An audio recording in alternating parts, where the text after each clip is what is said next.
You willing to do what losers don't want to do? Well, let's find out.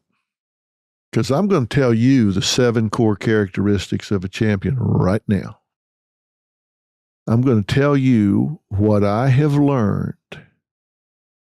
I've studied it, I've read about it, I've experienced it, and you're going to find I'm going to be summarizing for you what I just gave you examples of from all of these amazing champions: Barkley, Emmett, Belichick, Shaq, Ron White, Steve Harvey, all of these different people. And here they are.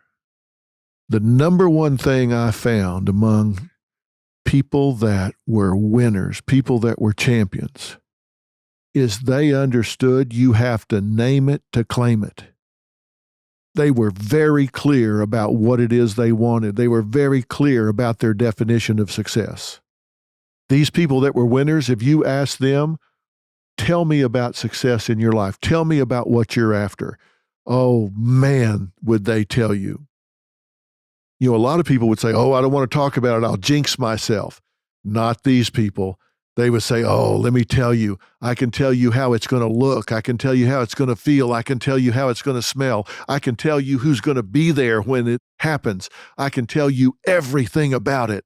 They would give you rich detail. They could see it. I mean, it was just palpable to them. It was so real. They were not an unguided missile. They were like a laser bomb. They had a target and they knew exactly what it was. Number 2, these people had a strategy. They had a strategy from getting from where they were to what they wanted. They weren't just out there working hard saying, well, hopefully someday it's just going to pay off. No, no, no. They had a strategy. They had a plan. They recognized the difference between goals and dreams was a timeline and a calendar. They knew they had to have a timeline. They recognize that someday is not a day of the week. They recognize that if I want what I want, I've got to set a goal, I've got to identify the steps necessary to achieve the goal, and I've got to put that against a timeline, and I've got to hold myself accountable. They had a clear goal in mind and a strategy to get there, and that kept them focused on what they did want instead of working for what they didn't want. You don't want to work all your life for what you don't want and then get it and go, wow, I got what I didn't want. If you're going to spend all your life working, at least work for what you do want, not what you don't want. To do that, you have to define success, and then you have to have a strategy to get there. And that means you've got to break your goals down into measurable terms. Third, these people recognize that the road to hell is paved with good intentions. But the universe rewards actions. These weren't people that sat around with good intentions. These were people that put verbs in their sentences. They powered up towards a known outcome. They behaved their way to success. They did it until. They didn't work on it for a day or a week or a month or a year. They did it until. There was no quit in these people. They never stopped. They were relentless. They did not stop until they got what they want. The universe rewards action, not intention. They took power from action. They moved towards their goal. The difference between winners and losers is winners do things losers don't want to do, and that means taking action and never quitting until you get what you want. Fourth, these people did not live in a comfort zone. They did not live in a comfort zone. They were willing to take risks. They were not the kind of person that would keep one foot on the dock and one foot on the boat and do the splits because they were afraid to leave land. They were willing to take the risk to go out to sea. They weren't reckless, but they didn't live in a comfort zone. And you know what the number one risk is that people take? You know what scares people the most? It's that if they succeed, then people are going to expect them to maintain it. Think about it. Let's say you're working in a job and you're making $75,000 a year and it's sales, and all of a sudden you jump up and you make $100,000. Well, isn't everyone going to expect you to do that again or better the next year? You damn right they are. And you know what you're going to do? You're going to adjust your lifestyle. You're going to start living at $100,000 a year level. You're going to get a $100,000 a year house, $100,000 a year car. You're going to get $100,000 a year friends. And there's going to be lots of pressure to maintain that. That worries people. It's much easier to just stay where you are, stay where it's comfortable. Not these people, not the people I've studied that were champions. The people I studied that were champions were willing to take the risk. They were willing to get out of the comfort zone. They were willing to risk what they had to get what they wanted. Number 5, there was an interesting quality about these people. They dealt with reality. These were not people that would kid themselves. These were people that dealt with reality. These are people that if they were in a bad relationship, they admitted it. They were in a bad marriage, they said so. And interestingly enough, they did not have an uncommonly high divorce rate. Why? Because if they had a problem, they acknowledged it and they worked the problem. But they dealt with reality. They weren't in denial. If they were pursuing something and it was flawed, they acknowledged the flaws, they fixed them, or they made a course correction. They dealt with reality. They did not lie to themselves. They did not kid themselves. They did not go down some fantasy trail, some get-rich-quick scheme. They were honest with themselves and everyone around them. And the last 2 I'm going to talk about together because they go together. Number 6 is nucleus. Not one single success story that I studied was a Lone Ranger. Every single one of them surrounded themselves with people that wanted them to succeed. They surrounded themselves with people that were like-minded, that shared their passion, and wanted them to do well. They wanted them to get what they were after. They wanted them to succeed. And they went along for the ride because they were part of the journey. They were part of the success. They got to reap the benefits as well. How about you? Do you have toxic people in your life? Do you have people in your circle that do not want you to do well? Do you have toxic people in your life that are depressed, anxious, on drugs, messed up? They're not pulling all in the same direction as you, but you let them hang around and contaminate your environment, your mind, your efforts, your world. If you are, get rid of them.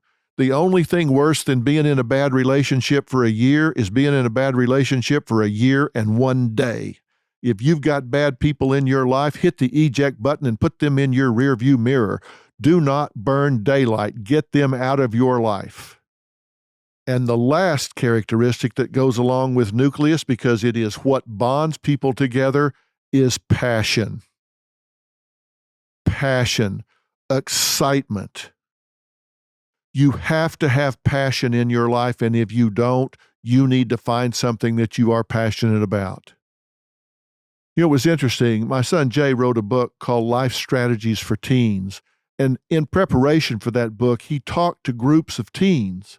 He talked to some groups that were on drugs, and he talked to some groups that were not on drugs. And there was one primary characteristic that differentiated the two groups.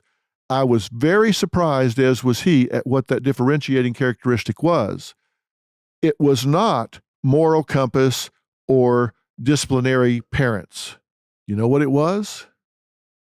The kids that were on drugs, they were asked, "Why are you on drugs?" Their most common answer was, "I have no reason not to be. I have no reason not to be. And I want to be accepted." And the entry requirements for the drug culture is simply that I do drugs. I don't have to be clean. I don't have to be smart. Don't have to be short, tall, fat, skinny. Doesn't matter. All I got to do is do drugs. There are no entry requirements whatsoever. And I have no reason not to do drugs. I got nothing else going on.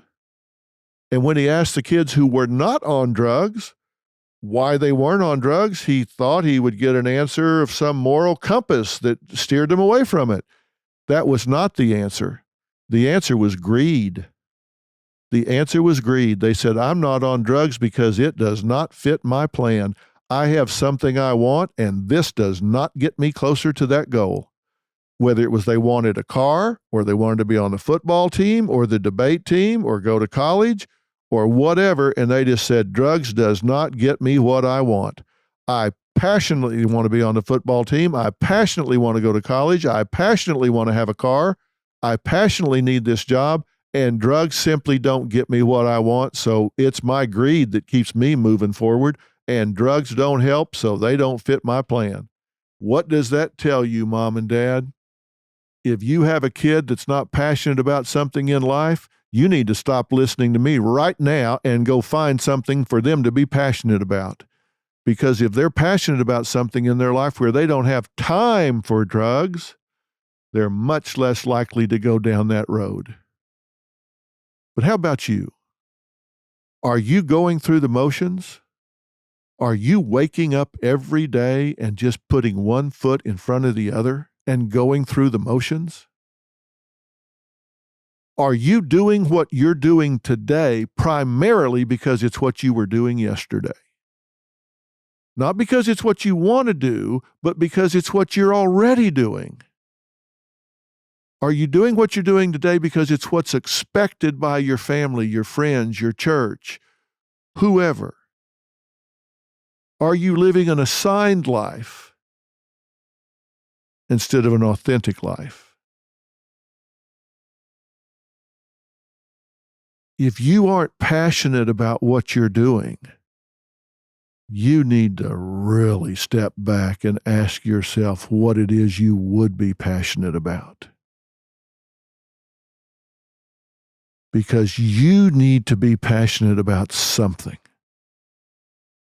Maybe it's a hobby, maybe it's your job, maybe you're blessed enough that your hobby and your job are the same thing, where your avocation and your vocation are one and the same. If that's true, you are truly blessed, but you need something that you are so excited about, so passionate about, that you just want to sleep fast. It's just like you just want to go to bed and go, zzz, get back up. I want to get back in the game. I don't want to waste time sleeping. I want in the game. I want to be in life. I want to get moving. And if that's not the case, you need to change the case. These 7 factors were present in every success case that I have studied over the last 45 years. And as I said, every one of them are doable by you. They're doable by me. Put yourself on project status. Put your life on project status. Maybe you're not going to be the number 1 rusher in the NFL. Maybe you're not going to be in the top 5 rebounders in the NBA. Maybe you're not going to be one of the top grossing comedians or entertainers in the world. But you can be the best at what you do. You can be the best in your life. And you can be excited about who you are and where you are every day for the rest of your life.